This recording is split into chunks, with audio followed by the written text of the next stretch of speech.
good. Frank Trotter. Merry Christmas and Happy Holidays, everyone. What is this, Catholic school? We have to say No, I'm not getting up. Jean Garant. Kevin Law. Sam. Sorry. John Corrado. Leonard Benedict. Diana Weir. Scott Middleton. Fred Wall. Fred Jarrett. All right, we do have a quorum, so we're going to start off the meeting as we always do with the Pledge of Allegiance. Do we have our student rep here today, Susan? No. All right. Okay. Let's we'll rise to the pledge. Diana, why don't you lead us? I pledge allegiance to the flag of the United States of America and to the republic for which it stands, one nation, under God, indivisible, with liberty and justice for all. If everybody can remain standing, as you know, Sam's dad passed away during Thanksgiving weekend, and we'll offer Samuel Stanley Sr. a moment of silence.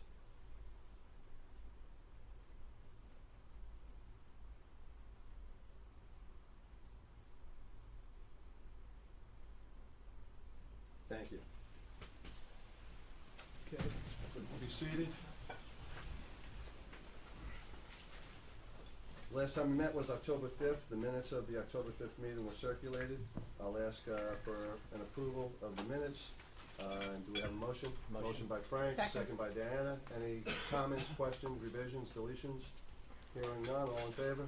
Aye. Any opposed? Motion carries.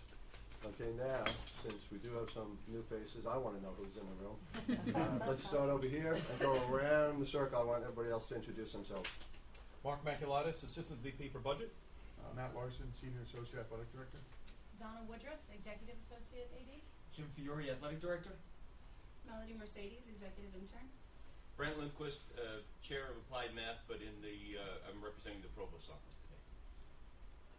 I'm Carol Gizzi. I'm the President of the Stony Brook Health Science Center Chapters UUP. I'm Susan Blum. I'm Chief Counsel for Stony Brook University. I'm Chris Keelt. I'm University Chief Information Officer. Dexter Bailey, Vice President for the University of Youngstown. Lyle Gomes, Interim Vice President for Finance and Administration. Barbara Turner, Vice President, Facilities and Services. Elaine Crossan, Vice President, External Relations. Fred Skanger, Interim CEO, Stony Brook University Medical Center. Dan Krashansky, Senior Vice President, Health Sciences. And then Sasanis, the pros. Ryan Anatole, head men's soccer coach. You're our guest. Yeah, why did they go ahead? I'm a Christian Molinar, member of the soccer team. Right, guys? Will Casey, member of the soccer team. Kyle McTurk. Right. Lauren Shepard, University Media Relations Officer. Yvette St. Jacques, Assistant Vice President of Communications. Susan and Susan Hines, Coordinator for the Deputy to the President. Ellen Corrado, Director of Community Relations. guys, thank you very much. We're going to take something out of order because we have three guys who are anxious, very anxious to get back into class. And we are very honored here today to have Coach Ryan Anatole, who in his first year as head coach of Stony Brook men's soccer team, led the team to the 2011 America East Conference Championship with an overall record of 10-6. The men's soccer team earned Stony Brook's third ever berth in the NCAA tournament, falling to Monmouth University in penalty kicks after double overtime. Ryan came to us from the perennial NCAA tournament participant University of South Florida, where he was an assistant coach for the past 6 years. He graduated from South Florida and also played for his native Trinidad and Tobago under-20 national team. In attendance with Coach Anatole are three members of the championship team who we just met: Kyle McTurk, Christian Molinar, and Bill Casey. So, guys, why don't you stand up and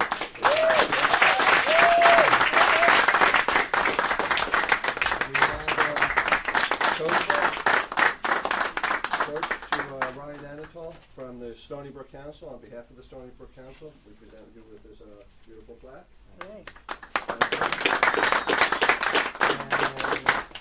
To the guys, we have a great photo here of your winning team. You guys can place wherever you choose. around.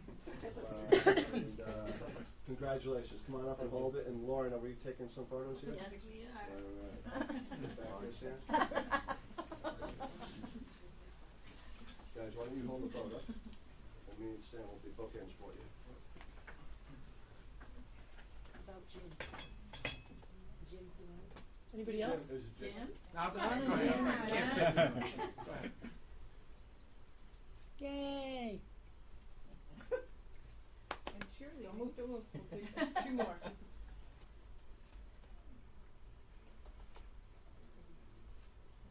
Bravo. Very nice. Congratulations. Congratulations. Now get back to class.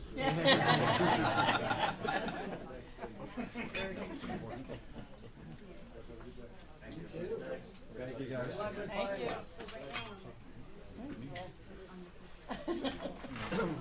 Okay, I have a brief chairman's report, and then we have a couple of things on the agenda today.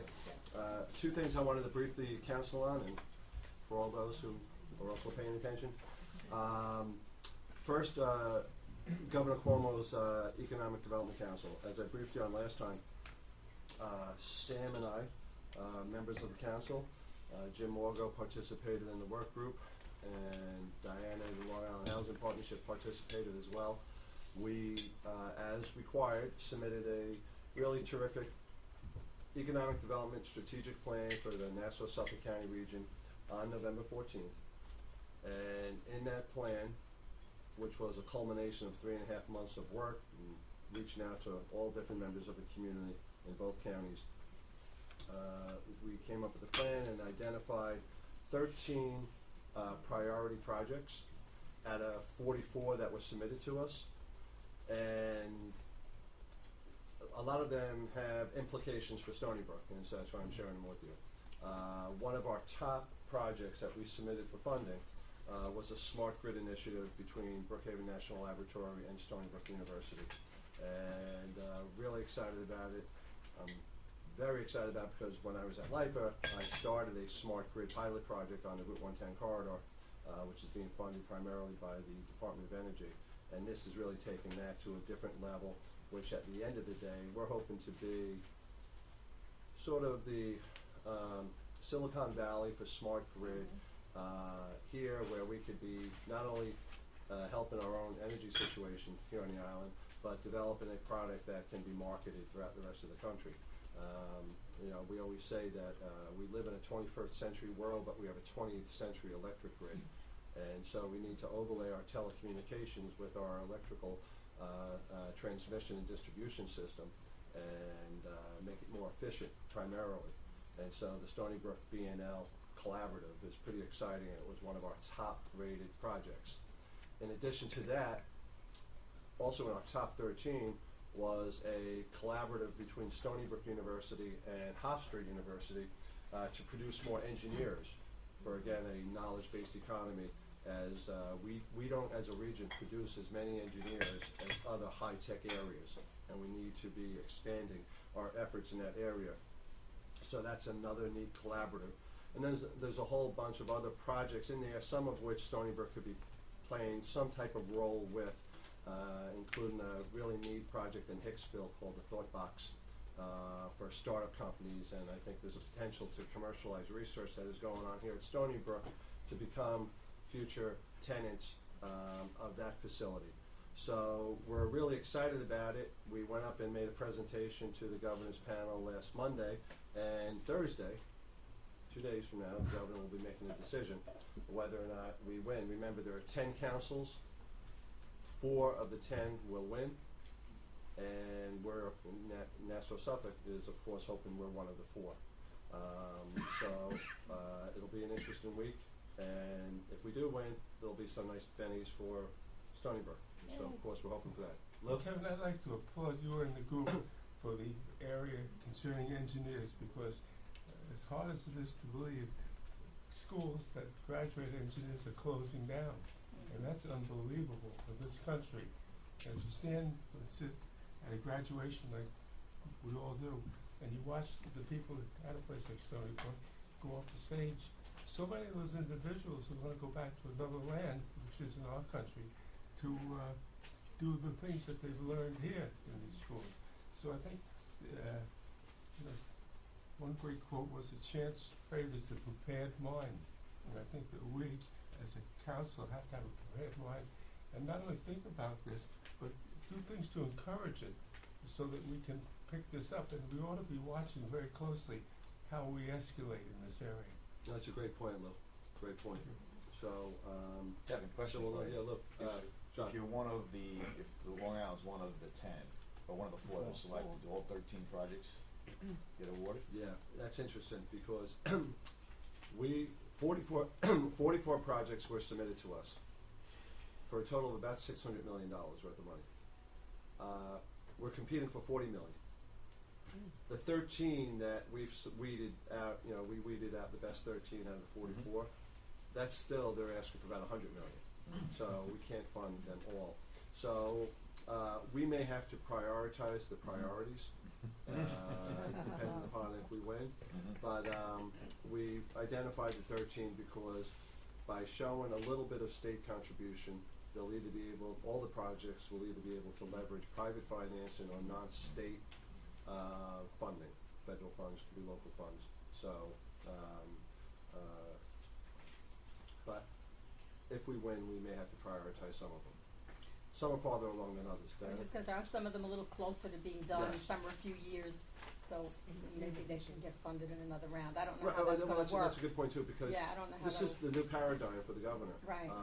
This is just the first year, so next year there'll be additional funding opportunities, and so we're going to continue with this process Kevin, for a while.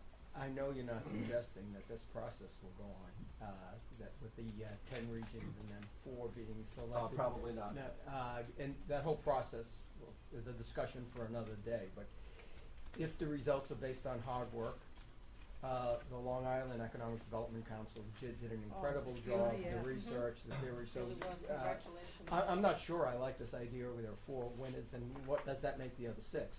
But the whole process and the research was incredible, and you and Sam and Stu Rabinowitz and the other folks did an incredible job. Well, thanks, Jim, and thanks for your help with Jim shared our workforce on our work group on infrastructure and all our regional significant projects. So we'll keep our fingers crossed, and you'll either read about it or you'll hear about it on Thursday. Are there second prizes, Kevin? Runner up? 4 get $40 million. The 6 that don't win split the last $40 million. So they get something. At There is a minimum, second. we get There six is. At minimum, we get $6.5 million. A consolation prize. There's no prize. But Sam and I said, you know, we're taking no prisoners. We want to win. Oh, yeah. You know, Yeah. So we're in it to win it. But we'll see. So we'll keep you posted on that. Do you know the projects that you're up against in a sense? Yeah, I the actually region? scanned through most of the other plans, and there's a lot of competition. New York City, you know, it's always tough to compete with the city, and they have some neat projects. Western New York, you know, the high-tech area of Rochester, with their incredible universities and their image economy with IBM and Kodak and Bausch and Lamb, you know, all of that. You know, they have some neat opportunities as well. Buffalo Niagara did something pretty neat. I think ours is as good as any of them. Okay. And again, if done on the merits, you know, we should, we should be one of the 4. That's exactly what I was. You know, I always fear that upstate is hurting so bad that you know, there may be, you know, pressure to allow the upstate regions to win more than downstate. But that's why Stu Rabinowitz and I, we spent a lot of time in our presentation talking about the financial challenges Long Island has. How many people we have on poverty and below the poverty level, our unemployment rates, the fact companies are leaving, because I think the perception is that Long Island, everything is peachy keen and no economic problems. And so we highlighted most of the time the negatives of Long Island, and then spend time on the assets and the opportunities. So we shall see, but if we do win, it'll be good news for Stony Brook. The other thing I wanted to mention was I went to the Association of Council members conference like I did last year, the one-day thing, and that's the heads of all the other councils for SUNY. And this one was interesting because they spent a lot of time talking about the roles of the council and the changes that are going on. As you may recall, the last time we met, I had Elaine, give us an update as to some of the new proposed items coming out of SUNY Board of Trustees, and especially on the co-presidents that they were announcing for or looking to do in some of the upstate campuses. And there's a lot of fear of those councils that the council powers in terms of selecting a president were being eroded at the expense of the SUNY Board of Trustees, who were taking more power. And so there was a discussion of that, and the SUNY Board of Trustees are indeed, asserting more of a definitive role, essentially saying, yes, the council members, we have the right to go out and identify candidates for president of universities, but we make recommendations to them, and they have the opportunity to agree or disagree with them. Where in the past it was primarily felt it was more of a council decision, and SUNY Board ratified it. So they were asserting that they are not just in the ratification business, that they are the ultimate decision makers. So there's a lot of that, and as I said, it was much more of an issue upstate, because the issue was, how can SUNY determine that two campuses are going to have a joint president when the council's role is to pick the president? So that's how that whole issue came up.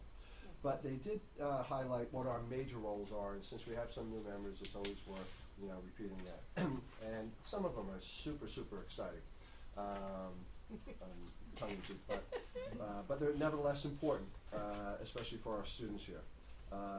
Our major responsibilities revolve around 4 areas: traffic and parking regulations, naming buildings, regulating student conduct, and student housing and safety.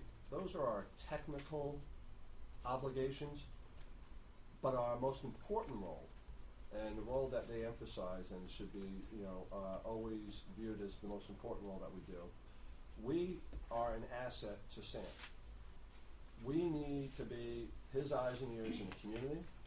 We are a council who is supposed to build up advocates for Stony Brook, build up support for Stony Brook initiatives, be a sounding board for Sam when he wants to do something. Sam runs a show, he's the president. We're not a board of directors like the SUNY Board of Directors are, but we are supposed to be an assistant, a part of his team, assisting him, but primarily building up community support. And I can't think of a better opportunity than the last couple of weeks when took my son to the football games here, and seeing much wider now community support for the sports programs than just the Stony Brook or Three Village area. And so and that's just one example, but for all the other great things that Sam's trying to do here, really taking this university to that next level, bringing somebody like Dennis over from the University of Michigan, or Michigan State, was it? I'm sorry. How quickly did they forget? As long as you can say Ohio State. I'm sorry, Dennis. But all the good things that we are trying to do to take this university to a next level, that's what we're supposed to do here to help Sam with that. So that was the biggest takeaway I took from the meeting. And that is it in terms of my chairman's report. Anybody have any questions or comments for me? I just wanted to make one comment on our being very valuable to Sam, because sometimes you're in an isolated community and you're in the forest and you don't really see how this really does affect your communities around you. We should be your goodwill ambassadors out there and bringing you the feedback of what our communities are relating to. And I tell you, a football team really helps a lot. But beyond that, I mean, your academic values, your buildings, when we go through them, we bring this feedback home to our people. And they're more excited to hear it from us because they don't come to the university. So it is just a pleasure to do that and spread what you're doing here as a university, not only in teaching, but everything else, your construction. I know the hotel is an issue. All of these things, we can calm down and bring a different perspective to them. So we're honored to be your spokespeople. Great. Well said, Jean. Thank you. Thank you. All right, hearing no other comments, did somebody join us, our student rep? Yes, sorry. Yep, no, let the record reflect. I'm sorry, your first name is? Mark. Mark, yes, how are you? I'm sorry, I can't read sideways. That's good, I can read that. And that font is perfect for my eyes. Yeah. I know, right? Okay. Yeah. Keeps getting bigger and Okay, hearing bigger. no other comments from me, I'm gonna hand it over to our president, Dr. Sam Stanley, for his president's report. So thank you so much, Kevin, and let me begin just by extending my thanks and that of my family for all the wonderful messages of sympathy and condolence that I received on the death of my father. I really appreciate that very much, and that really made me feel a part of the Stony Brook family and community. So again, very grateful for that. I just have a couple things. So first of all, I actually had on my list something that Kevin talked about, was the Regional Economic Development Council, and let me just say, you know, he's modest, but Kevin and Stu did a really superb job of coming together. I think when I first became part of this, my concern was, could Long Island actually come together and create a cohesive plan? I mean, you know. And you haven't even been here that long. I know. Long enough to You got it, huh? long enough to recognize the challenges. And, you know, I think we really did do that, but I was very pleased that Stony Brook, as Kevin said, could play a big role in that. And you mentioned the Smart Grid project. Accelerate Long Island, which is something we work with the Long Island Association on, which I think is a very big part of what we're planning to do, which is really we hope, a way in which we can really improve our ability to take discoveries from the research institutions on Long Island in the broadest sense of those, so including Feinstein, North Shore LIJ, Hofstra, Stony Brook, Cold Spring Harbor Laboratory, and Brookhaven Laboratory, bringing those discoveries actually and creating startup companies. We hope that it'll then stay on the island and generate real economic development. That's a major part of this proposal. And then we're also involved in the STEM proposal as well. So everybody knows that we have to develop a pipeline, essentially. The engine program, which Kevin talked about to train engineers, is one end of that pipeline, but there's also the pipeline that has to begin in kindergarten, K through 12. And so there's a number of groups that are doing intervention in STEM to try and improve our abilities in that area. But Stony Brook has one of those components as well, and David Ferguson, one of our professors at Stony Brook, has been leading an effort in that area. So we're proud to be part of that as well. So I'm really pulling for us. As I said, you know, it's as Kevin talked about, I can't handicap what our chances are, but I can say that I think everybody really did pull together, and I was very pleased to be a part of that. And I thank Kevin for the head of the working group on innovation. I think we got a lot of good things done. You'd be great. The other thing I wanted to say was I wanted Ken to make an announcement of something we're very pleased about from the School of Medicine. Right? So when I arrived in Stony Brook late last July, they said welcome, and oh, by the way, in a couple of months the reaccreditation of your School of Medicine is up for discussion, and there'll be visitors coming from what's called the Liaison Committee for Medical Education, the LCME, and they would come and evaluate everything about your curriculum. They do this every 7 to 8 years, and it's an interesting process. And so I began assembling a team of people. We actually had mock site visitors come and evaluate the School of Medicine's readiness to undergo a full LCME review, and in a word they said, or in 2 words, not ready. And so we had to mobilize a lot of people, and I really do thank the group. They told us we have 3 temporary chairs. That won't work well at all. You have 130 curricular elements. That won't work well at all. And you are going to be at big risk for the criticism of not centrally controlling the curriculum. That, in fact, they pointed out was the biggest concern. So we brought together a group of people. We worked very, very hard.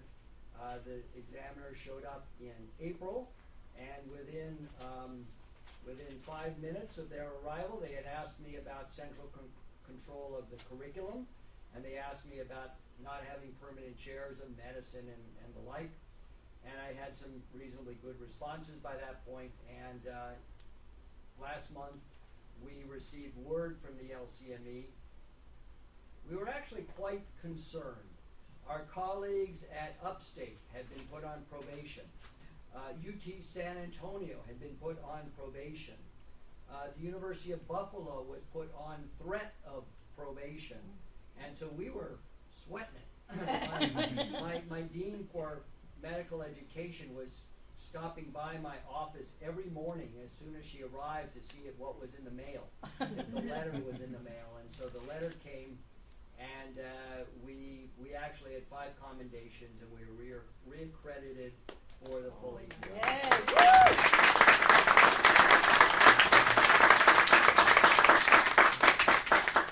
So we're breathing again. Yeah, well, I can't say enough about Ken's leadership in getting this done. This was really an example where, you know, you talk about what's kind of the definition of leadership, one person coming in and making a significant difference. I think Ken taking this on and recruiting a fantastic chair of medicine, Vince Yang, who came, and as well as fixing the curriculum issues in a very rapid period of time, I think made a tremendous difference. And so yeah, so I mean now we can breathe easy for another 3 or 4 years before the process starts again. So it's fantastic. I wanted to talk about one thing that you have a report from me, and there's a number of things on there, and I'm happy to answer any questions. But one thing that came up, and Kevin talked about a little bit, that I may need your help on in the future, and that is, some of you may know we lost a student about probably 3 or 4 weeks ago. Sung Hoon Baek, known as David, was one of our students. He was killed in a hit-and-run accident. He was killed on Pond Path and Wisconsin Highway on his bicycle by a driver who at least allegedly was impaired and under the influence of drugs at the time. That's the second student since I've been here that's been killed in a traffic accident. And an international student who was killed crossing the street at Nichols Road on the south entrance. And it's really brought home to me the need to improve safety. And I think there's 2 issues that we have. I think one issue is just the problems of roads like Nichols Road with a 55-mile-per-hour speed limit, and where students don't always utilize the underpass to cross that we have by the hospital, and instead try and cross. There's also the issue of the lack of sidewalks in many areas. It makes it very difficult for our students, for example, to go to the train station and to frequent the businesses that are along Route 25A, simply because they don't have a way to safely get there either by cycle or by walking. So I'm going to be working very hard, and Barbara Chernow, Elaine Cross, and others are working with me to change that. And so we'll be working with our local representatives. We've already had Steve Engelbright step up to the plate and say he's going to help us, and we're very pleased about that, and more details about that will follow. But we also have work to do with the students. You know, this particular student, I don't know the details, but they may not have had reflective things on their bike. We have students I see all the time, you may see around campus wearing dark hoodies, walking on the wrong sides of the street. There's many things we think we can do to try and educate students as well. So this would be a 2-pronged component. One would be to educate the students about pedestrian and bike safety, maybe even changing the apparel we sell at the Stony Brook store, so it features reflective components on sweatshirts and things like that. Giveaways, we think, maybe of bicycle lights and things like that. Anything we can do to promote that kind of safety.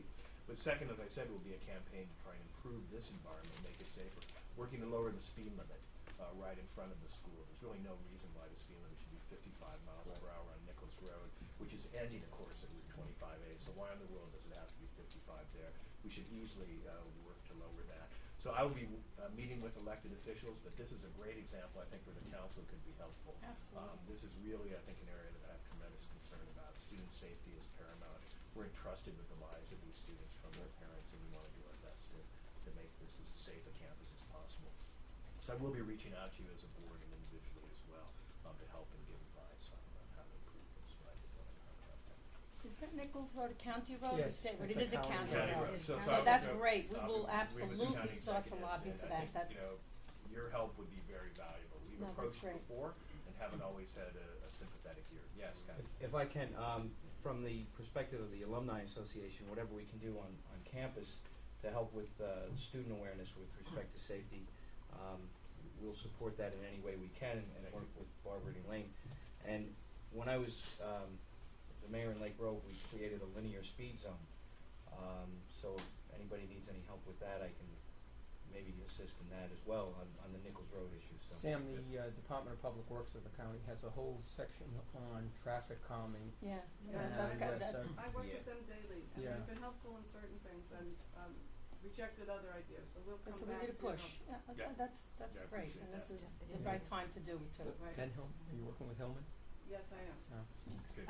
But I think That's we it. have the right people to be able to help. Yeah, that's what I'm So- saying. Say no more, So- we got the message.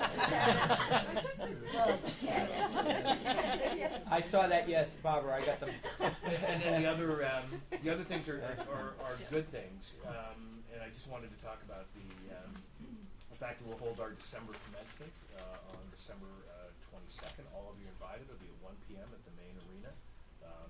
There's about 2,300 individuals who have been invited to participate in the ceremony, so it's always a great event for our winter convocation. And then we're going to host the annual windmill lighting in Southampton. That's going to be this Friday from 5 to 7 p.m. So again, everyone's invited there. The Voices of Southampton High School will sing holiday classics at that time. That's good.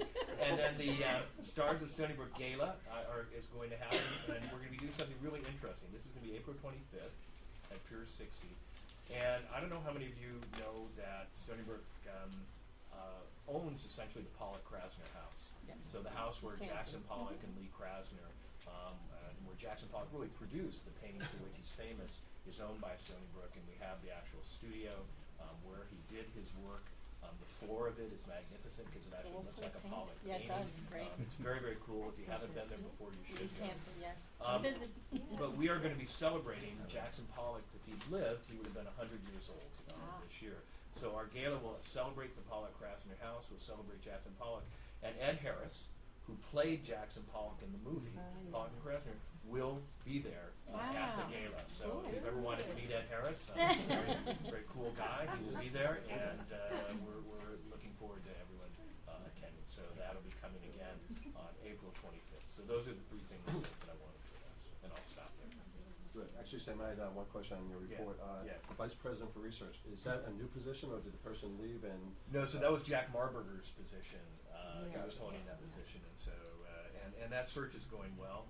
They had the meeting with the search committee yesterday. I had a good report from both Ken and Dennis on the progress, and Tanjanita as well. And it sounds like the progress is going very well. And what does that Very position good do? That oversees all the So, research on the so game? yeah, basically, so it has two fundamental things. One is it's really responsible, as you said, for doing all the nuts and bolts of the research. So in other words, there's things related to how you submit grants, how you deal with agencies, the compliance, the human studies, all those things are under that person.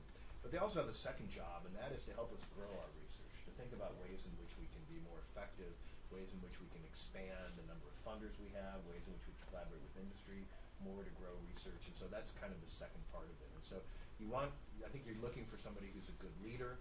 We have a very good person in Nancy Deneau right now, who's the number 2 in that office, who I think is capable of handling more of the nuts and bolts. I think we're looking for a scientist, somebody who's very accomplished in research, and hoping that he or she can bring some vision to helping us grow our research portfolio. Great, sounds consistent with what we're trying to do with Accelerate as well. Exactly right. Great. Any other questions for Sam? I just want to Dr. Bennett? comment on Kevin. I just want to commend you on the affiliation between Stony Brook and Winthrop Hospital in terms of our students rotating. And I would still suggest to you that Nassau University Medical Center should still be on your agenda. Nassau Medical Center? Yes. Is that something that we're exploring or interested in, or? So let me expand. On last week, we had a press conference. There was an article last week in the newspaper about this clinical campus designation between Stony Brook University School of Medicine and Winthrop Hospital. We have had a 30-year history of association and training our medical students in their 3rd and 4th year clinical rotations out at Winthrop, but it's been growing over the years. And this clinical campus designation came also with our LCME review. When they reaccredited us for the 8 years, they also said that we had everything in place necessary to create this clinical campus designation. What that practically means is that every year we send 40 of our third-year medical students to Winthrop Hospital to do almost the majority and almost their entire third and fourth years. So they are there for almost the duration, and that will be their clinical rotations at Winthrop Hospital. It strengthens the relationship. Now, as far as NUMIC, as far as Nassau University Medical Center, we are doing a pilot program to expand our hematology oncology fellowship at NUMIC. We still send pediatrics residents and students interacting with NUMIC, but it has not been as robust an interaction as it has been with Winthrop Hospital. So I actually trained at a place where we had 6 teaching hospitals in our system, and that was a great opportunity for me as a physician, because every hospital has their patient population, every hospital has their own particular approach and style and product, if you will. And since we have such a diverse class of medical students, I think we can only benefit by having a diverse range of affiliations. And so I'm very eager to actually expand the number of affiliations we have.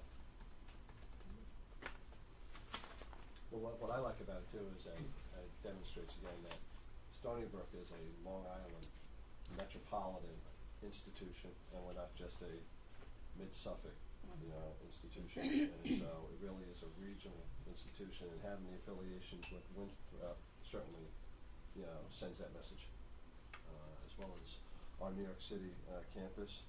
And then beyond to Korea, which is a nice segue into our reports on SUNY Korea. Dr. Brent Lindquist, the professor and chair of the Department of Applied Sciences and Statistics, is going to share with us an update on SUNY Korea. Thank you very much, Mr. Chairman. Melody, I apologize, I blocked your view.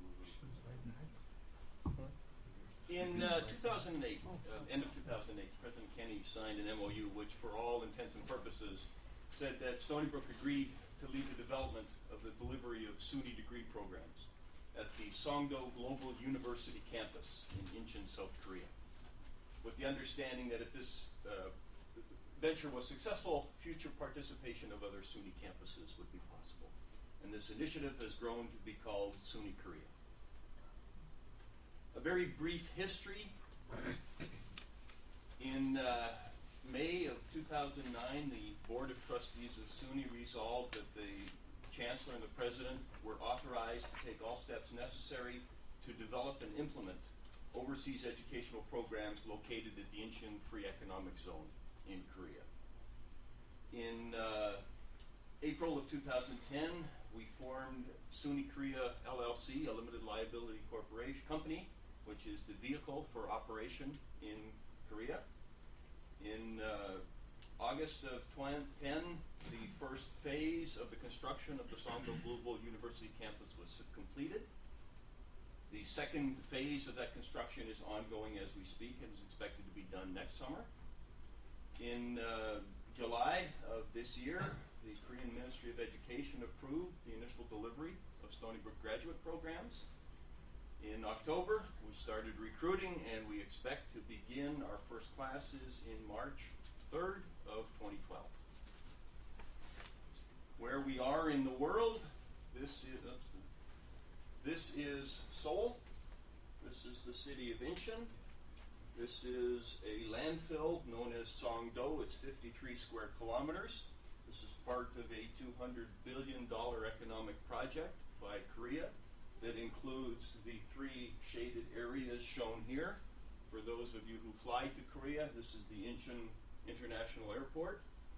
It's about an hour and 15-minute commute to downtown Seoul, but there is now a brand new bridge that connects the airport directly to Songdo, and so it's about a 15-20-minute commute to the Songdo Global University campus. The conditions under which the major conditions under which this operation can go forward. First, no New York State taxpayer dollars, including funded benefits, will be used to finance this operation. So it has to act somewhat like a private university We have to operate under tuition, support we get from local Korean government, endowments that we develop specifically for this operation, academic and research grants, and of course the indirect cost structure that we accrue from that.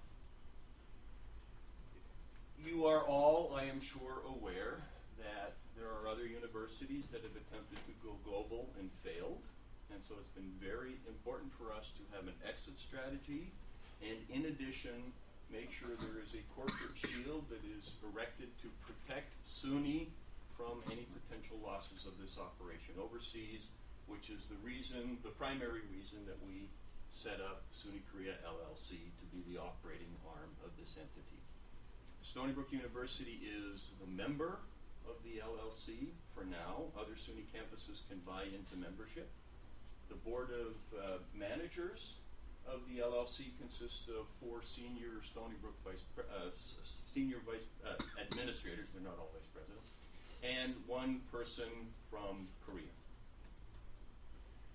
The stricture from the Korean side is that this must act like a non-profit operation. No surpluses can leave Korea. So any surpluses this operation generates have to be plowed back into the operation. That does not mean that costs that Stony Brook and SUNY would bear cannot be recompensed. And so there is a structure that is being set up to ensure that our costs that we bear, for example, when we send faculty over there who are on state salary, the state gets repaid for salary and benefits. When we cover their admission, when we admit students, we bear the cost. They will have to reimburse us for the operations that we cover here. This is a picture just to show you globally what this looks like. South Korea, the United States. Stony Brook is the member of SUNY Korea LLC. We are the managing member. There is an operating agreement that exists between the LLC and us. We as a SUNY campus and any other SUNY campus can enter into a service contract with the LLC in order to authorize the LLC to deliver those programs, but also to ensure that the SUNY campus gets recompensed for any operating expenses that it puts into this. The LLC is the entity that goes to the Korean Ministry of Education for permission to deliver degree programs, and also went to the relevant Korean authorities to ask permission to operate in Korea as an educational not-for-profit company. MEST has approved the delivery of Stony Brook's degrees through the LLC and also given SUNY Korea permission to operate as an educational not-for-profit in the Songdo, on the Songdo campus. And so SUNY Korea LLC manages all operations in Korea under the control of its board of managers. This is what the campus will look like. Brett? Yes. Can I ask you a question?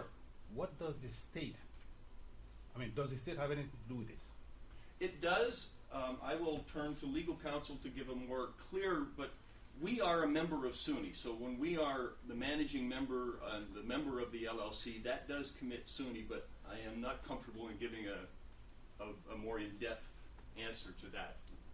Well, the services contract, which is being put together, is subject to oversight by both the Attorney General's office and the Office of the State Controller.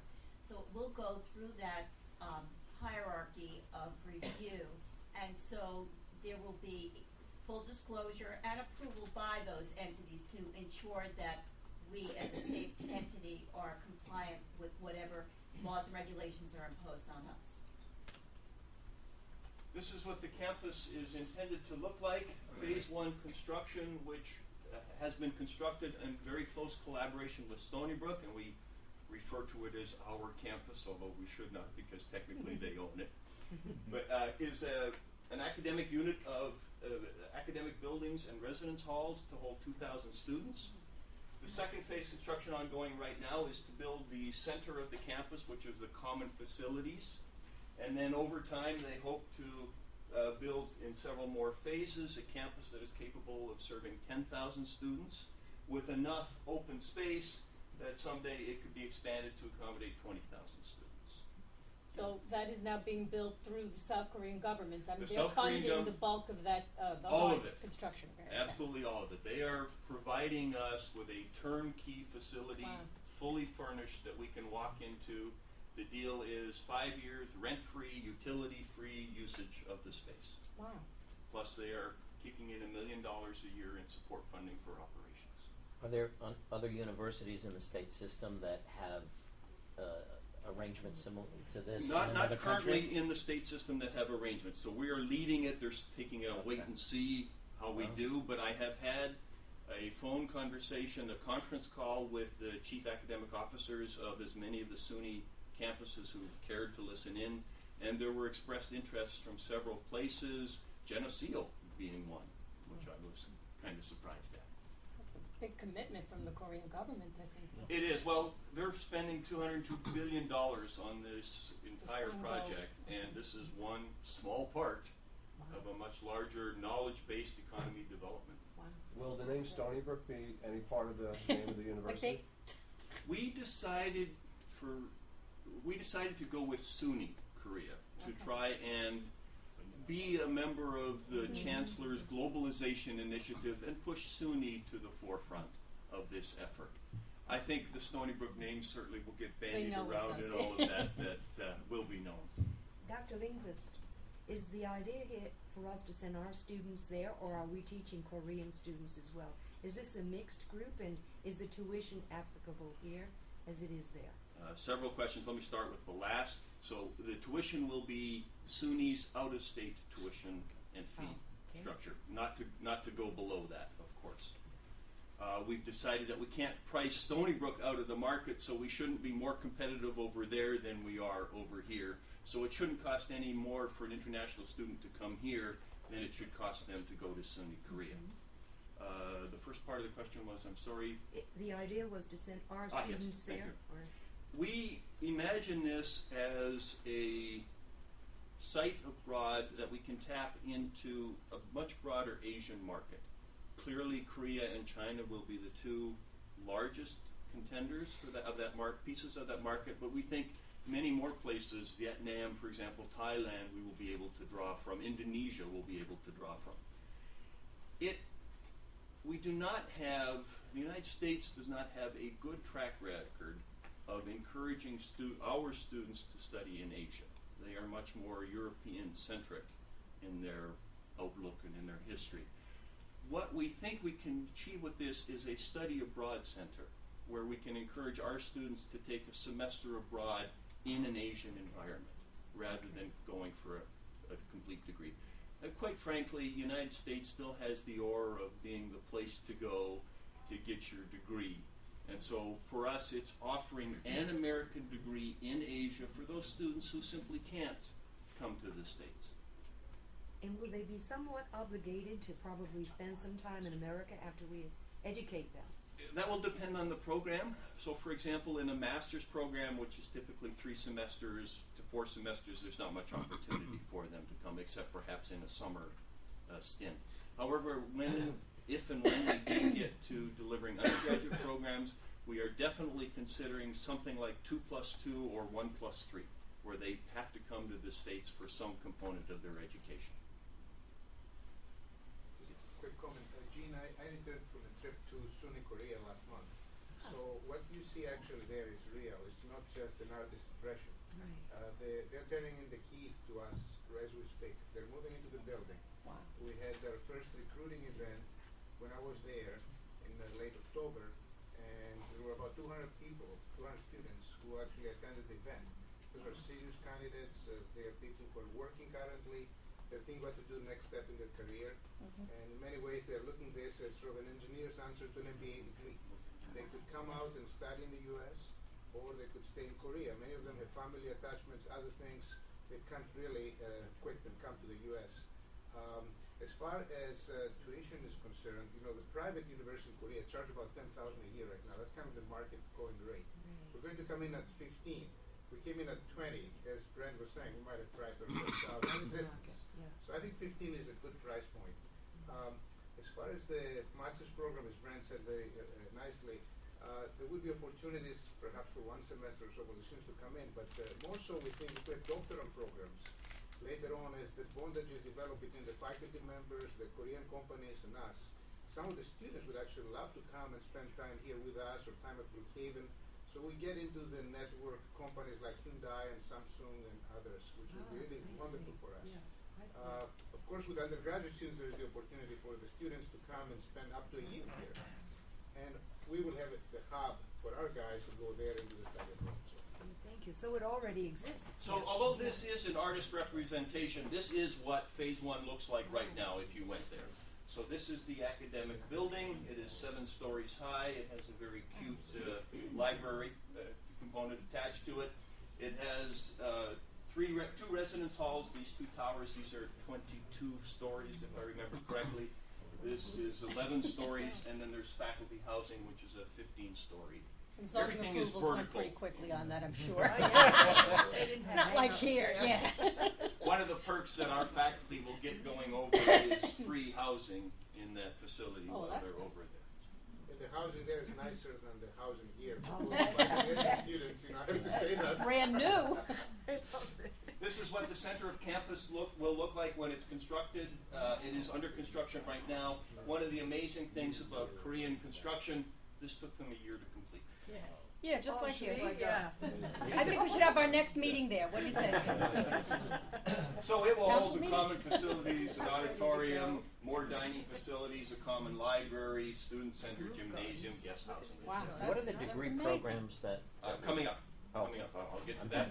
Dennis? Bring He's up ready the to other go. slide. The previous one? Yeah, just going to add, there will be 4 complexes just like ours with up to 2,000 students in Right. each. These will be the other phases. That will be Currently, it looks like it's evident that George Mason will be setting foot over there, and the University of Ghent from Belgium. Oh my. And then University of Delaware is talking about opening a little bit later than that. And because we're ready, we're going to be good hosts and actually most likely have some of the other universities have kids in our own quarters because they were the first to build, and we're not going to have 2,000 students day one. So we may start with our 100 students or 200 students and have some of the others. So that's an opportunity for cross-fertilization. For example, if we develop undergraduate programs, maybe the George Mason people could do the first couple of years of the curriculum and we can do the last 2. So there's lots of interesting things there. Yeah, it's a lot of opportunities. So anticipating the question that was asked, these are the degree programs. Here they are. So initially we are going forward with master's and PhD programs from 2 of our departments, computer science and technology systems. We are under discussion right now in my own department about going forward with master's and certificate programs in statistics and quantitative finance, and then proposed to open later electrical computer engineering, MBA programs, and then bachelor programs. So when the kids finish, they'll get a degree from Stony Brook or from They Global get a University? SUNY degree issued from Stony Brook. It And that's is the value, right? SUNY programs that have already that are being taught here. So we're going to take the same programs that we teach here and teach them there. It's all masters and PhDs. What does it take for a campus to participate? Well, there's a membership fee to the LLC. That buys them is the wrong word, but that gets them membership on the managing board of the managing membership of the LLC, and the number of members that they get is based upon the size of the program that they propose to have in Korea. It is very important academically that we control the programs that take place over there. So when a campus such as Stony Brook participates in this, we retain full academic control of our programs, which means we have to recruit the students. And in fact, the graduate students that are currently applying to SUNY Korea apply through Stony Brook's graduate school. They are vetted by our faculty in our departments and admitted by our faculty in our departments. We then send that information to SUNY Korea, who does the billing and various other things. So we have to process these students as if they were our own. We need to keep track of them separately, but process them through and admit them through our own operations. We have to arrange for the faculty to teach there, Are you saving this? which means, most importantly, sending some of our own faculty to manage the programs, making sure our quality control is exerted over there, but also be in charge of hiring any faculty that are hired locally, such as adjuncts, in order to handle the teaching component. We have to train SUNY Korea staff in our campus operations to make sure they meld nicely with our own operations. And then we have to provide some subsidiary support, such as access to our electronic library resources. SUNY Korea, the responsibility of SUNY Korea is to apply to the Ministry of Education in Korea for permission to offer the campus's programs. So we have had five of our programs already accepted, but if we want to do more programs, SUNY Korea will have to reapply to the Ministry of Education to do them. The LLC will collect the tuition. They, of course, must reimburse us for our actual costs. They have to maintain payroll, assist in recruiting, help with visas over there, a list of other. This is what SUNY Korea looks like. There is a president, Dr. Chun Ho Kim, who is a stellar person. We were absolutely grateful to get this man. He is connected to everyone in Korea. He knows everybody who counts. It is just wonderful to see what he can do for us over there. Vice President is a member of my own department, Dr. Hong Shik An, who is serving over there right now for a term of 2 years. And then there's a planning area, student affairs, academic affairs, and financial affairs. And perhaps more importantly for us, these two program chairs are Stony Brook senior faculty who are going over there to ensure that these programs are operated as they would operate under our own departments. So these two people are members of our own faculty. It's an interesting learning curve for Stony Brook to learn how to run an expatriate operation and how to attract our own faculty to go over. So these are just one slide that I've thrown together. I won't go through it in detail, but of the considerations that we've had to put into play to lure faculty to go over, and also the tax considerations that have to be taken into account, and the HR consideration. Essentially, one of our faculty who go over, they remain on state payroll. We have to make sure the state is reimbursed for their stipend and benefits while they're over. Perhaps the most important slide of all. Why are we doing this? And it's a vast number of reasons that have to replace the fact that we're not doing it for financial reasons. We're not doing it to make money off of that operation. We are doing it, firstly, well, in no particular order, one, to develop our international footprint, our identity and our reputation. Most leading U.S. universities are playing this game right now. No one really knows how global education is going to settle out, but we want to make sure we're a player as well and follow our own opportunities in developing that. So I've already covered that. Chancellor Zimpher has 6 big ideas, one of which is the globalization of SUNY. Part of that thinking is attracting more and more international students to SUNY, but some part of that thinking is helping SUNY's footprint overseas, and this is one way that we can contribute strongly to that effort. It provides an in-country presence for collaboration with for us to have our faculty to have collaboration with Korean universities and industry. We have had one fantastic win already. We, in partnership with Post-Tech University, competed for a $50 million Korean government award and won. We were the sole winner. We get 20% of that award. SUNY Korea gets 20% of that award to help fund student development in IT for the next 10 years. It will cement our relationships with our international faculty, our international alumni. One of the things that I didn't know, and I'm sure none of you know, is that we have a large number of music alumni in South Korea. They get together and play under the Stony Brook name, and we don't even know that. Or we didn't know that until we started to be over there under this initiative. It will certainly help us, our name being over there is going to help us get stronger and stronger international students. It'll provide, as I mentioned, it'll provide study abroad opportunities for our students in a new continent that they usually do not think of going to. And it'll provide some internship opportunities for our own graduate students. Last slide, 3 things that are currently in progress. I have submitted a substantive change request to Middle States Commission to add that operation to our accredited status. That is going to be incredibly important to us. We are recruiting the entering class right now. The SUNY Korea folks, especially Hong Shik-on, is very busy right now traveling throughout Asia and in fact even to the States, recruiting some students. And we have a service contract that is signed between SBU and Stony Brook Korea LLC to set up the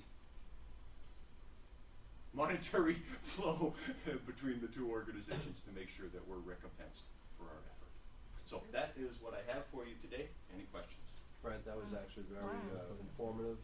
Thank you. Thank you. Good luck with it. Yeah. I think it is really neat for all the reasons you just cited. I'd like to invite you back here to the council in less than a year to give us an update as to some of the progress. Sam? Yeah, just very quickly. This is a tremendous opportunity for Stony Brook. I can't tell you what a unique position we're in. This was facilitated by the fact that we actually have alumni who have very powerful positions in Korea helped us do this, because the bureaucracy, the ability to get something done there, it's going to be very, very difficult. The Ministry of Education is incredibly demanding, and we had to do a tremendous amount of work, and Brent was really fantastic, and the team, Eric Kaler, devoted a lot of time to this, but it's really required both outstanding effort from people at Stony Brook as well as cooperation essentially in Korea. But as I said, the opportunity is tremendous. Sangjo campus, I can't, if you were to see it, you would be amazed. They want to create an international destination for education in this campus. So they want the best universities in the world to come there and set up a branch campus and then attract students from all over Asia to come. So the opportunity is amazing. We're going to begin very slowly because, as Brent said, there's so much to learn, so much we have to work out. So we're beginning slowly, small number of students, faculty who are really committed to doing it, because that's very important. We need to get our faculty on board. Not every faculty member wants to travel and live in Korea for a semester or 2 or a year. So getting faculty on board is a challenge. We have some very committed faculty in engineering. We'll be looking for other faculty to try and participate as well.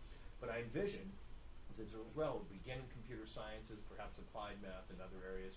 But then I'm very excited about the possibility of expanding to undergraduate education as well. As Brent talked about, doing a 2+2 or 1+3 will really allow us to have students.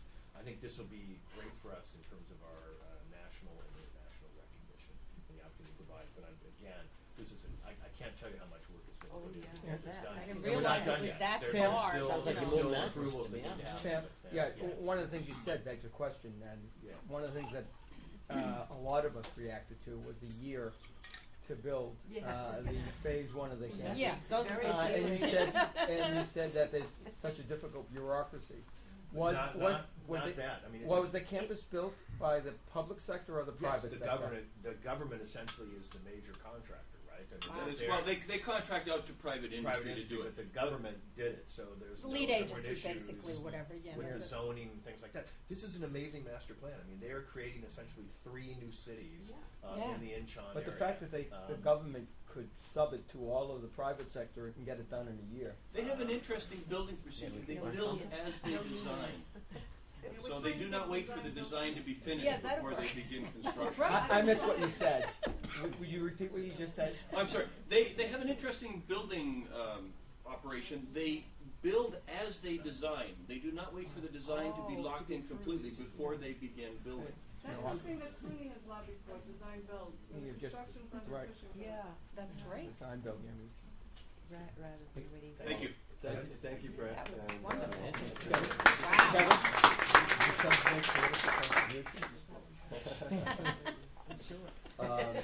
Actually, when Brent was giving his report, and I was just following up on something Sam had mentioned, in terms of opportunities and challenges ahead of us. You know, first, you know, I forgot to mention during my comments how terrific Governor Cuomo has been towards SUNY, and he's a big fan of SUNY, and he's a believer in SUNY, and he's been helpful to us, and which has been great. But he's also now nominated a new chairman of SUNY Board of Trustees, Carl McCall, and so you know, Nancy's still the chancellor. Carl is now going to be the chair, and when there's a new chair, it's likely that, you know, there'll be changes because the chair likes to change things. And unlike me, you know, but so next year, you know, we're a month away. The governor's going to be doing a State of the State address. The new chairman will be taking over SUNY, so it'll be interesting to see what changes are coming down the pike. So we should be, you know, ready for some possible changes down the road. But Brad, thank you very much. Look forward to inviting you back, maybe in the fall, for an update. Okay, next on the agenda is a Healthier You. And we have Melody Mercedes to give us a brief presentation on this.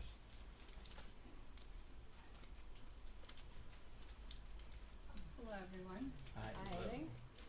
I'm Melody Mercedes, as was mentioned. I'm the executive intern in the president's office. Forgot to mention that earlier.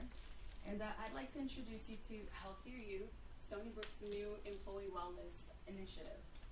And it's a program designed to address the total well-being, mind, body, and spirit. And as you can see here, this is our new website.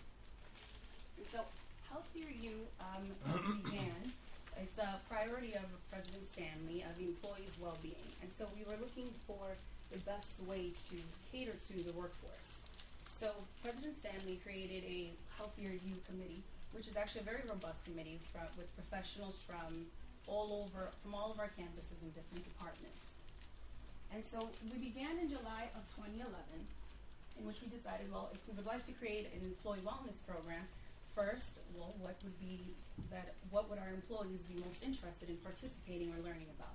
So we began with a survey in July of 2011, a short survey to kind of gauge what the interest would be. And so with the survey, we received 600 responses, and these are the different priorities that were identified. We wanted to use this as the foundation for how we would be developing and designing this program. And so as you can see there, there's different forms of testing, body fat composition, dermatology screenings, and so forth. And so we know that with the unique campus that we have, we need to find the best way to coordinate the incredible resources that we already have. So Healthier You, the way that we go about this is combining these unique resources and talents that we have across our campuses. So our first initiative is the Healthier You walking program. And within the survey, one of the questions that was asked is, would you be interested in participating in a walking program? We had about 200 people that happened to mention interest in it. That was about it. So we went from there and we decided to use this as the first initiative. Well, I'm very glad to report that the Healthier You walking program did launch about a month ago, and we've had a very, very successful participation. Currently, the way that as an employee you can participate in this program is by going online and you register through startwalkingnow.org. When you come to the Healthier You website, startwalkingnow.org is owned by the American Heart Association, and it is a corporate walking program that companies across the country participate in, currently over 7,000. And so we began in mid-November, and we had all of these kickoff events, a week-long series of kickoff events. And we were at the Veterans Home, on the medical campus, here on the main campus. Wolfie led most of our kickoff walks.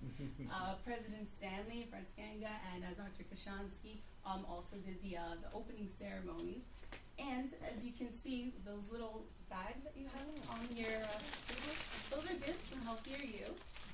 So we began the program by giving away free pedometers to the first 500 employees who registered. So you can see, you always see me with mine on. I do participate in the program. And the whistles and lanyards are small incentives to keep our employees motivated. And so you can see here, the walking program has been quite successful. Although 200 people expressed interest in the program, we have well over 400 employees that have registered already. And of the 7,000 companies that currently participate in the American Heart's corporate program, Stony Brook at the moment ranks 4,200, which is impressive considering we launched 3 weeks ago only. And our employees are averaging 8,000 steps per person, and Team Stony Brook has logged more than 3.5 million steps. So it's pretty impressive considering it's been 3 weeks and it's been a great turnout so far. And so here, with part of our walking program, the way that it works is that once you've signed up and registered, one of the things that we've offered all of our employees, particularly when we launched, is that we've provided indoor and outdoor walking maps throughout all of our campuses. And this is so that whether if you're an employee and you work here at the administration building, if you walk around the 3rd floor, for example, 14 times I believe is the number of laps, you know that you've logged a mile. So we do this to help the employees. This is also for the Student Activity Center, the Wong Center, at Tech Park, as well as the medical campus, the Vets Home. All of our campuses, we provided the indoor and outdoor walking maps so that employees know what their, how far they are progressing. And of course, we provided a different incentives chart as well, and the list of the maps. And so I want to also briefly look at the mission. As you can see here, the mission of the program is to integrate, of course, the missions of the university and the medical center to provide that program of total well-being, as I described. But I particularly wanted to focus on the vision statement. We really do make it a point to make sure that our employees are aware of this statement. This because it's a Stony Brook's Healthier You program shall become a nationally recognized model for being a great health and wellness-driven university community readily committed to its employees' well-being. As President Stanley, when he tasked the committee in wanting the employees to understand that we have an abundant amount of resources for them available and that their health is a priority, it is incorporated into our vision statement of readily committed to employees' well-being. And well, the nationally recognized model is because we are Stony Brook, so we don't do anything mediocre. And so here in the executive summary, it's just briefly stating that the program will actively promote and educate our employees about health and well-being. We want to be able to educate and facilitate these opportunities, not simply tell our employees, you should eat healthier, you should do X, Y, and Z, but instead provide opportunities. So there's a lot of educational programming that we already offer on our campuses. So the second part of Healthier You, or perhaps probably our major tool, is the very website. The Healthier You website is being developed to be the major information hub that's going to coordinate and promote all of the health and wellness activities throughout our campuses. And so in that, for example, you see with the calendar that's in the side view there, this calendar has an auto feed that connects all of the calendars throughout the campus. Anything that's health and wellness related automatically is fed here so that employees know what's going on, whether it's a workshop or a program or a class that you can take. And so one of the other parts of phase 2 of the website that's going to further be developed is that we are going to have information such as instructional videos and PowerPoints, nutrition tips, and quizzes. This is phase 2 of the website, and I'd like to speak briefly a bit about, for example, the video library. We do work with the American Heart Association for our walking program, and though the American Heart Association, as many other organizations, offer resources such as free instructional videos and things of the sort, we believe that we have more than enough great professionals who can already provide that. And so what we want to do is showcase and exhibit the great talent and the resources that are here. And so that is where, that'll be the focus of our video library. The different themed programmings that will be offered on campus will also be recorded so that our very unique workforce is fully catered to. Because as you know, we have the full 3 shifts around the clock. So therefore, the website is going to be a wonderful tool that can cater to all employees. And so in short, the overall benefits for employees and the universities, you can see some of them are listed here. Internally, we keep a much more robust list. It keeps us on track. And so, of course, we want to increase employee morale, participation in preventative healthcare practices, and for the university as well, a happier, healthier, productive workforce. And so this is the very beginning. Healthier You officially launched, as I mentioned, last month. We are a very, very robust committee from all campuses, and our goal is to develop a wonderful program using our employee feedback and what makes them happy and what they would like to do. And so what you're seeing now is just the very beginning. And so, in short, that's Healthier You. Thank you. Thank you very much, Melody. That was terrific and very nice to meet you as well. Doesn't Michelle Obama have an initiative where she will endorse and or certify? She's made wellness such a big part of her administration, and is this something that would be neat to get Michelle Obama to give sort of her blessing to our program? Maybe we get Senators Schumer or Gillibrand to intercede on our behalf? Or have you tried something like that? Or Not yet. We're in the beginning stages in developing the program, but I can tell you it is on the radar, and not just Michelle Obama is actually on our list in terms of who we will be, who we would like to partner with and be affiliated with. But absolutely, America on the Move is absolutely on the radar. Great. And Len, then Diana. Oh, I was just wondering, I know we're developing partnerships between business and not-for-profits and of course this academia. Wouldn't this be wonderful once it's set up to roll it out to the workforce through LIA so that other companies, if you have a model that works, would be able to offer that to their employees, because health costs are something that is so expensive and this is so preventative, moving forward. I think that would be a great, synergy between business and the university, something that you could offer once it's all. Our Health Alliance. Yes, I think that'd be wonderful, Good because idea. I'm always looking for those partnerships, Very good. I can tell you, North Shore Hospital LIJ has for the employees a gym, which I think in the future maybe you should be considering having a gym also, so that employees. have a couple of gyms. We actually have a small We'll be area. yeah, I know, right. Can look at it.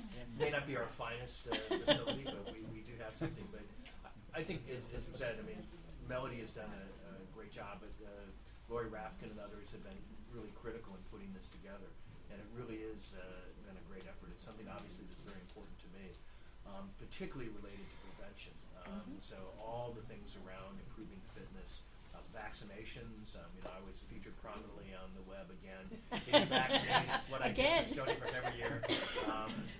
But it's PR flu blitz. season. I'm going to remind everybody here it's flu season. If you have not had your influenza shot, you should. There I am, right? Thank you, Melody, Again. for my shot. Big smile in my face. But I think these things are really important. And among the all SUNY, only Stony Brook has a medical school and a hospital. So we're the only one that has a university, medical school, and hospital. So we really do have the resources necessary to make this work. And I think to not take advantage of the fact that we have a great school of medicine and a great hospital, a great veterans home across the way, and to not integrate that in the university in terms of improving employee health is, I think, would be a tremendous wasted opportunity. So we're going to do it. It's going to grow and get better, but I appreciate the leadership that many people have shown in getting this started. And as I say, we're very excited about it.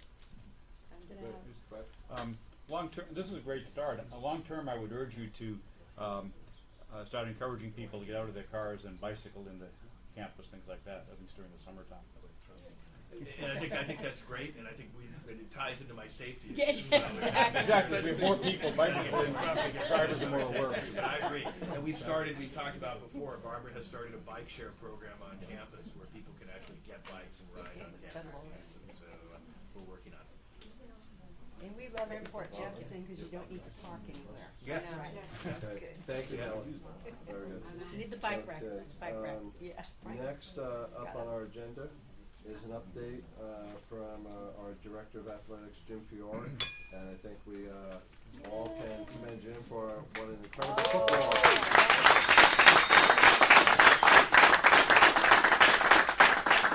Jim, I'm telling you, my little guy is a sports junkie. I mean, he rips the paper out of my hand when he gets up in the morning. The minute he gets up, he's checking up ESPN or dialing up his fantasy football. He got into watching Stony Brook football as if it was like the Jets. That's how exciting this year was. So congratulations, and I'd like to hear an update about football and anything else that's going on that we should be aware of. First of all, I got my flu shot, but I wasn't smiling. I did get my flu shot thanks to Sam's leadership. Thank you. And the pressure I felt to get it. Just kidding. I did get my flu shot, though. On behalf of athletics, I would like to first say how grateful we are for the opportunity just to come and say hello. I get a lot. You get my emails. I hope. Oh yeah. Try and keep you educated on what the coming and goings are. I also want to introduce Donna Woodruff, who's my Executive Associate Athletic Director, really my Chief of Staff, and Matt Larson, who's Senior Associate Athletic Director and CFO and oversees football and men's lacrosse, and Donna oversees men's and women's basketball, among other important aspects of our department. So I am grateful and appreciative of the opportunity to come say hello. I want to say just on a personal level how much I love this place. I love Stony Brook, and I believe in this university and what makes up this university, which are the people around this room and the people on this campus. It is a powerful place, and our best days are clearly ahead of us. And I'm honored and humbled to sit in the chair of the athletic director. As you mentioned, I have a 9-year-old son, and so much of what keeps me up at night and so much of what I want to have for this university is that I want my son to aspire to be a Seawolf one day. And I have a funny story that recently I coached CYO basketball for my son in my spare time. And one day I had a parent come up to me, and just recently, and this person didn't know I was the athletic director at Stony Brook. I try and keep that quiet because I don't want to hear about it. Why didn't our coach do this? Parents, I heard today. Why didn't we run the balls? I heard today. But so this father comes up and he goes, hey coach, we were talking about, I can't remember what, but he brought up, man, I went to this football game the other day, and my son on coming over to practice today said, hey Dad, I said to my son, where do you think you want to go to college one day? And he goes, I'm expecting Duke, North Carolina, Syracuse. He goes, Dad, that's done. I'm going to be a Seawolf. Yeah, and he said, and then this guy knows no idea that I work at the university.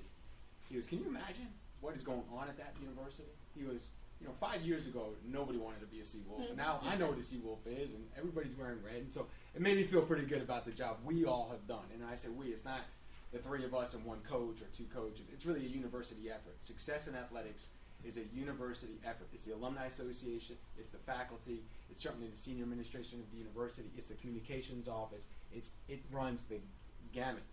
It's the people around this table. So I want to thank you for that opportunity.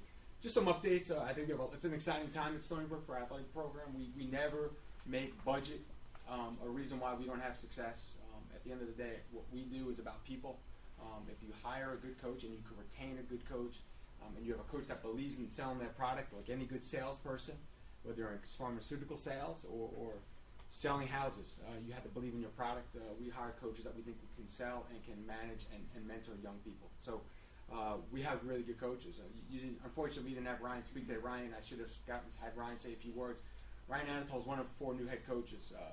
Ryan Anatol is one of the classiest people you're ever going to meet, and you want your child to go play for this guy. For example, Alan Inkle's son is going to become a soccer player here next year. Alan Inkle's from Stoller, and Ryan is just an example of a class act. Some things coming up, some updates. We signed a first ever TV contract with Cablevision. Yeah. We'll have 18 games on Cablevision this year alone, plus a few ESPN games we're very excited about. So we have a package of over 20 games for our basketball programs this year, which is tremendous marketing for the university and for our athletic program. We've hired 4 new head coaches, men's soccer. We've got some quick returns on that investment. Men's lacrosse, Jim Nabel, Ward Melville, high school graduate, was a 10-year head coach at Colgate. Did amazing things for that program at Colgate with minimal resources. Joe Spallina, who's our new women's lacrosse coach, already has rattled the women's lacrosse world. There'll be no doubt in the matter of a few years we'll be in the top 10 or 15 in Division I women's lacrosse. He is an absolute recruiting animal, and he's getting the best players to come and stay home. And one thing he does is get players, and there's no doubt about that. The 4th coach is Beth O'Boyle, our women's basketball coach. Love her. Now, she inherited the Titanic. Yeah. Let's make sure we don't expect.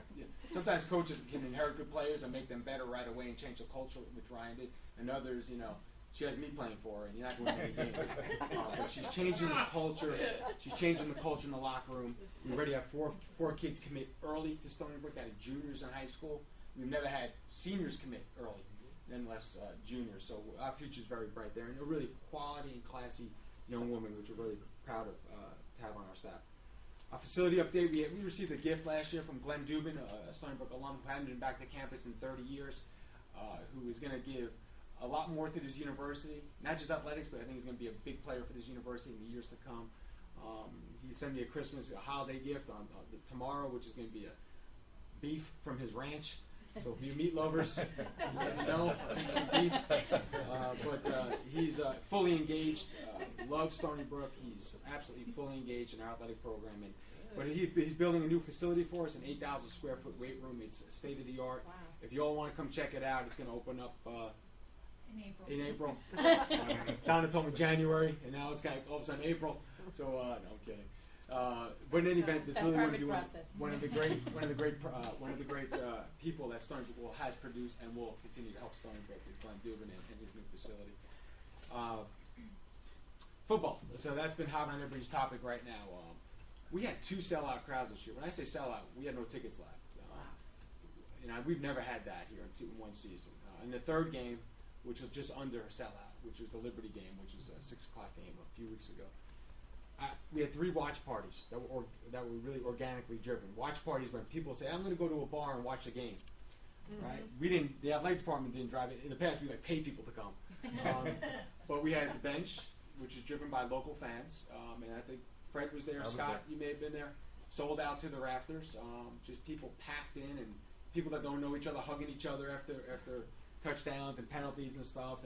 And then 2 in New York City at 2 different bars that were driven by our alumni that was sold out. And one of our recent distinguished alumni showed up unannounced and picked up the tab for 500 people in this bar that was on Peter Setcha. So, and this is kind of like organically driven. So now this guy Peter Setcha, who's distinguished alum and picked up this tab, who's a VP for Goldman Sachs, now is emailing Glenn Dubin to try and help the athletic program. Wow. What can we do to help these guys? And so awesome. This is not Jim Fiore begging people to come anymore, and it's just a local. And you come to our games and you're in red. And I'm not sure how many people have been to a recent football game here. Raise a hand if you've been. Okay, so you understand. We don't have to educate you on what's happening. No. But that's a university effort, and it's not about Jim. It's not about Chuck Pryor as a coach. It's really about us, and our best days are certainly ahead of us. The future. I could just before I forget, December 17th, a week from Saturday, we're playing at Madison Square Garden for the first time as a Division I athletic program. It's a noon tip-off, Rutgers, followed by St. John's and Fordham. We have 1,000 people have bought tickets. We're having a pregame reception that has over 250 people already registered. We only have 300 spaces, and we kind of have a waiting list already. If you want to go or have a desire to go, unfortunately it's a St. John's home game. We don't get complimentary tickets, but certainly we can help you get into Stony Brook section. But we have 1,000 people already coming. How many students have signed up? Over 400. Over 400 have signed up with a waiting list. And that's a great day for Stony Brook. We're going to have a terrific turnout and be with Rutgers, who's a major research player in the AAU, right, in the Big East, followed by St. John's, who's a New York traditional power, and Fordham, which has a strong tradition in men's college basketball in the New York area. So I think we'll represent. Our kids will play hard. We're going to probably be right there at the end of that game, and I won't be surprised if we beat Rutgers that day. But come on out, December 17th. Bring your families. It's a great day, noon game. You can have the whole day in the city afterwards. And so I welcome you to come on out. If I can help you with that, please let me know. We're having trains leave from Ronkonkoma and Stony Brook that morning if you wanted to jump on with us. Strategic planning. I mean, really, we're at a critical juncture right now, and I have a fortunate opportunity to present to the Stony Brook Foundation on Thursday. I'll express to them in more greater detail. I know we've been here, for an hour and a half, so I don't want to take up too much of your time. But we're at a critical crossroad with the athletic program. We have to be careful, and I'll say this on Thursday. We don't get intoxicated by the recent success, because athletic success at our level is very tenuous. One injury, and you could be 1 in 10. We were fortunate; we had no injuries, except I lost our starting quarterback really in the summertime, and we were able to manage and bring along our backup quarterback, who, by the way, is pretty good. But we're at a critical juncture. Where are we going as an athletic program? Who do we want to be affiliated with, aligned with? As and Sam has stated this, and we believe this as a university, we're more like the Connecticut's, the Michigans, the Rutgers, Buffalo, West Virginia, Pittsburgh. I'm thinking large research, AAU's in the top 30, right? We're not there in athletics yet. My hope, and I recently read a 1991 report that was sent to me by the former FAR at Stony Brook, a 1991 report on Stony Brook athletics in the future. And it was amazing what they thought at that time was going to happen. We've so far past that, and I could just say, when my son comes to this university, and I hope he does come to this university, I think we'll be a lot different. But we're at a critical juncture now. We all have funding issues. We all have funding challenges. We have to make a university decision about what we want to look like from an athletic standpoint. What do we want to do with our football program? What do we want to do with our facilities? Right? Because some of us were at Michigan. Some of us were at Minnesota for President's inauguration. Some of us were at Connecticut. No, we've been around. So we're getting there from a cultural standpoint. The success is expected. You expected to wear red. Right? We have a good marching band that's getting better. Good. Now, one person or three people or a few people can't will us to that next level. It's all of us that have to get us to that next level. Right? I can't do it. Right? They can't do it. One coach can't do it. It's a university effort. It's 40,000 people that come to this campus effort. Right?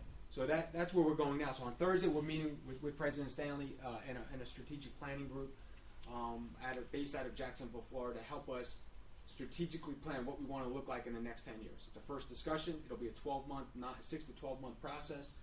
We're going to dig up everything from gender equity to staffing to marketing to scholarships to sports sponsorship. What are we doing? Because we're at this critical juncture. And if we decide that we want to go here, that's fine. That doesn't mean we have to, but we have to say that costs this. Going here costs this, but we got to be careful we don't do this, right? Because we're at a critical juncture. And so we're about 6 to 12 months away from that. We've had some really good conversations with the vice presidents around this table. I think we have buy-in that we need to look at it more critically as a university, and that's all we can ask from an athletic perspective. A challenge I have is retention of staff. Every time one of our coaches wins a championship, I lose him. Rick Sohl, is making, going to the Naval Academy. Rick Sohl is our men's lacrosse coach, right? Rick Sohl, we lost last year to the Naval Academy. Couldn't even get in a conversation with the salary to keep him. We're going to have that same conversation with Coach Priori in our football. It's going to be almost nearly impossible to keep them. So what we need to do as a university is be aggressive and being retention savvy right off the bat. Today, bring them in and say, Chuck, we love you, Coach Priori, we love you. Here's what we can do for you before the calls start coming in, because they're starting to come in. So that we can just say, okay, I want to stay at Stony Brook because they support me, they want success in my sport, and I work for good people. So we have to be really aggressive about retaining people. And that's a big challenge I have in athletics, is retaining people. And that's something we'll deal with in the next few weeks to months and over the next year. Alignment. Who do we want to be aligned with? Right? When we look at the top research universities, that's athletics, the tail that wags that dog. Football is a tail that wags a conference affiliation dog. Right? Reason why we haven't even been in a conversation to join the Big Ten or the Big East or some of these other conferences that may, from an academic standpoint, might have been provocative. It's because we're not ready as an athletic program. The reason Nebraska is the only AAU not in the Big Ten. Why are they in the Big Ten? Why do they accept them? Football and athletics. From an academic standpoint, they really don't have a business being in the Big Ten when you look at it from strictly AAU and research. They were just removed from the AAU, I believe. Right? So why isn't Stony Brook yet? We're such a puppy still. I understand that. We're going through puberty as a university, and we're getting there. And our best days are ahead of us. But athletics is that tail that wags that affiliation dog. And my job and our job is to get us to the point where we're cherry-picked. We're asked to be a part of somebody's conference that maybe we think we align with, more so. So that's, again, part of our vision and part of our future. And ultimately, our vision is to be aligned and associated with the major research universities and be the best major research university on the East Coast. And that's our vision. And we're going to keep working every day to meet that vision. And that's us in a nutshell in 10 minutes. Any questions? Yeah, John. Ken, what's the status of the athletic scholarship program? A couple of years ago, you reported to us that some of the better teams, you had some statistics off the top of your head. Some of the better teams had, 3/4 of their top players, coming in with full rides, and Stony Brook had maybe a quarter getting half rides.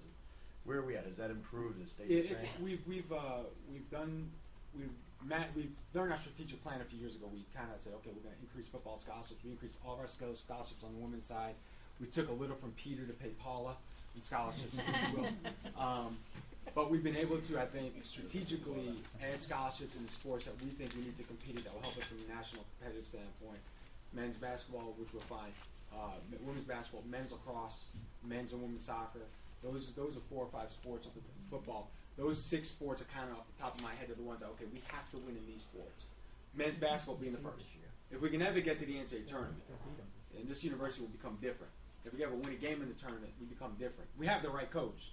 We're just playing in a little bit of a bandbox right now. We're playing in a little bit of a high school gym. And he's signed the best recruiting class in our league for next year. How he's doing it, I have no idea. quite frankly. I mean, he's doing it with sheer will and personality. And when you talk about, when you go in our league and you see our gym versus, it's just in our league. Go to Binghamton, has an arena. Maine building an arena. Boston University has an arena. And he's doing it with 1,600 seats. It's just compelling that we have the right person.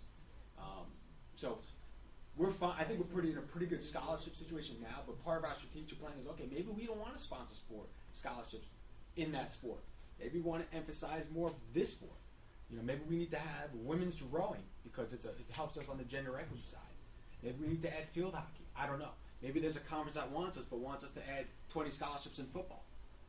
Right? So there's all these conversations that need to take place that won't happen in one day, 1 month. It's a 1 year So process. just put things in perspective. What percentage of, let's say, the football team has scholarship? Okay, so relative to, at the level of let's say, football we play, there's Michigan.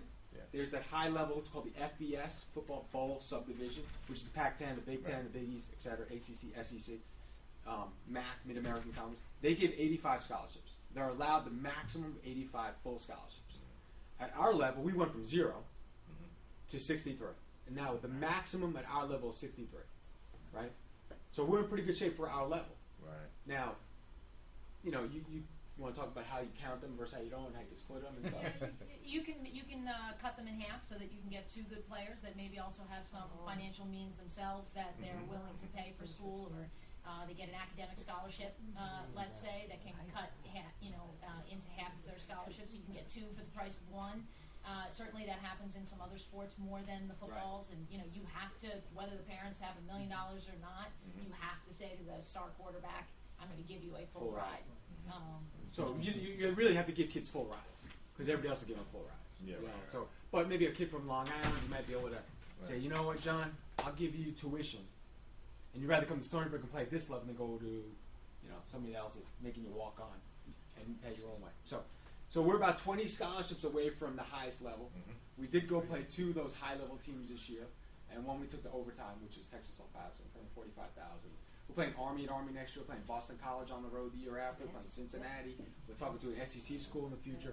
So Stony Brook will be different. Just that exposure will be different. So that's a good question. I think so. Are you in different conferences for the major sports? You did different conference for football? Right. See, our conference that we're in for every sport is called the America East.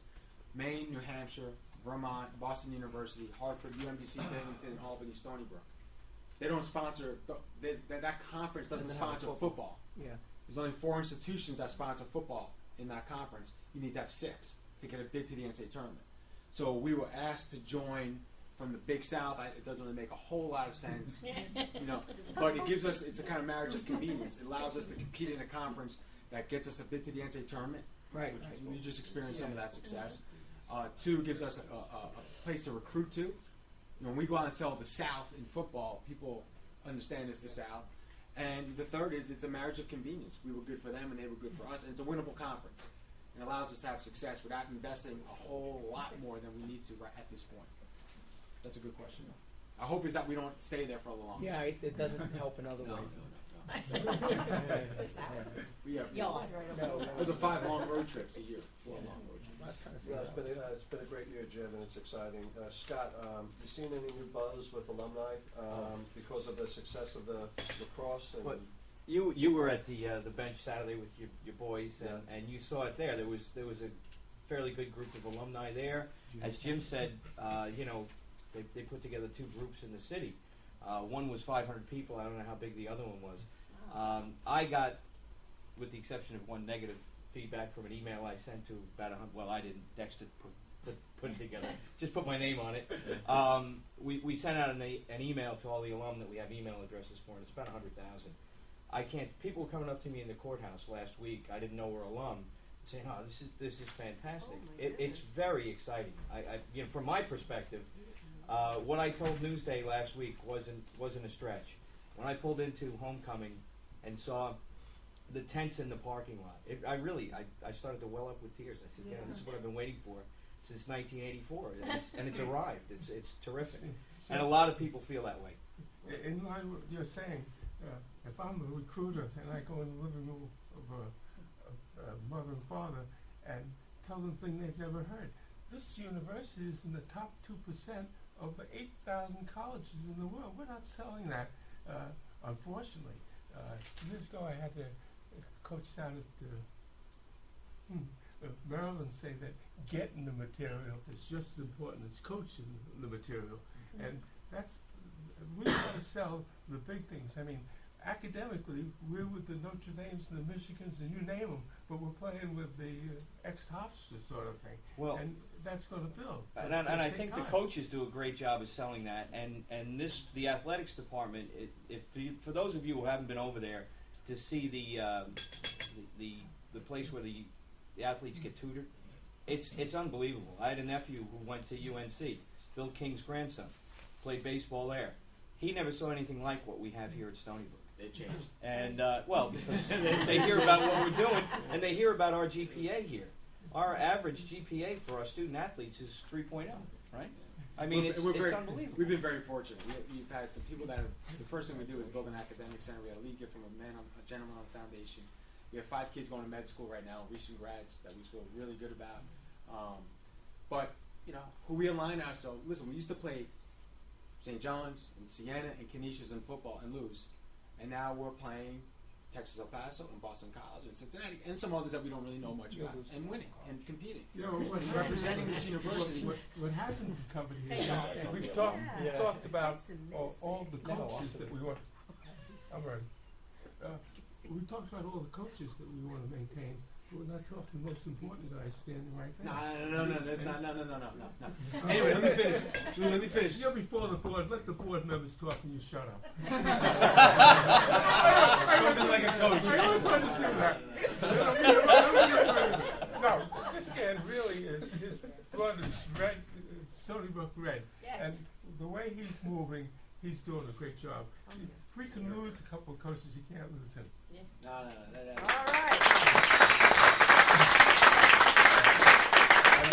I'm going to shut up, but I do want to say 2 things. We left you an annual report. So Coach Howard gives a nice donation. Thank you, Coach Howard. So he put up where his money. Don't be afraid to donate to the athletic program, but this is an annual report. And second, we did have Susan Blum and Michelle Lamont-Gray from her staff come and speak to us about 2 really important topics, and the Syracuse topic and the Penn State topic. And I want to thank Susan for doing an awesome job speaking to our entire coaching staff and administrative staff of 100 people. And we had a really honest and open discussion about liability and how we represent ourselves and the role we play as mentors and leaders. And really, this is an overused term, and academic folks find that understandable, but athletics in many ways is the front porch to the university. Yeah. It can build you up, it can open you up, and also if you have cracks in those windows and those windows are broken and the porch is crickety and it doesn't look so good. So we have to be really cautious and careful about how we put our brand out there and who represents us and how we represent us. So I want to thank Susan, did a great job for us, so thank you very much. Thank you, Jim. So first, especially as Jim Wood was talking, How was the coach? The heat of the room, I don't know if that reflects the fact that there's 6 former elected officials in here. Yeah, it's bad. We gotta wrap up. Our next meeting is going to be February 13th. At that meeting, we'll let you know what the May meeting will be. And as of right now, we'll say the meeting will be here unless we decide to locate it somewhere else. And other than that, I just want to wish everybody a very Merry Christmas, Happy Hanukkah, and Happy Holiday Season. Sam, any final words? No, I think it's been a great meeting, and again, I always appreciate everybody's attendance. Thank you so much. Great presentation. Thank you all. Meeting is adjourned. Merry Christmas, y'all.